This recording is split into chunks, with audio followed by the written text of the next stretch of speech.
And he said, A man had 2 sons.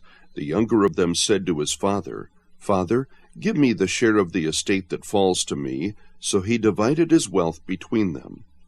And not many days later, the younger son gathered everything together and went on a journey into a distant country, and there he squandered his estate with loose living. Now when he had spent everything, a severe famine occurred in that country, and he began to be impoverished. So he went and hired himself out to one of the citizens of that country, and he sent him into his fields to feed swine. And he would have gladly filled his stomach with the pods that the swine were eating, and no one was giving anything to him. But when he came to his senses, he said, How many of my father's hired men have more than enough bread? But I am dying here with hunger.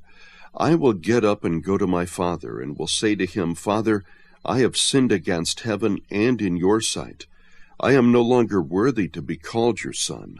Make me as one of your hired men. So he got up and came to his father. But while he was still a long way off, his father saw him, and felt compassion for him, and ran and embraced him and kissed him. And the son said to him, Father, I have sinned against heaven and in your sight. I am no longer worthy to be called your son.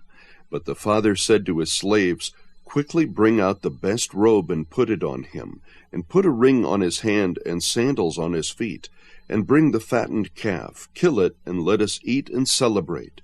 For this son of mine was dead, and has come to life again. He was lost and has been found. And they began to celebrate. Now his older son was in the field, and when he came and approached the house, he heard music and dancing. And he summoned one of the servants, and began inquiring what these things could be.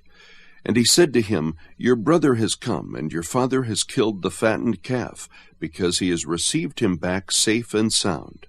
But he became angry, and was not willing to go in. And his father came out, and began pleading with him. But he answered and said to his father, Look, for so many years I have been serving you, and I have never neglected a command of yours. And yet you have never given me a young goat, so that I might celebrate with my friends. But when this son of yours came, who has devoured your wealth with prostitutes, you killed the fattened calf for him. And he said to him, Son, you have always been with me, and all that is mine is yours. But we had to celebrate and rejoice, for this brother of yours was dead, and has begun to live, and was lost, and has been found.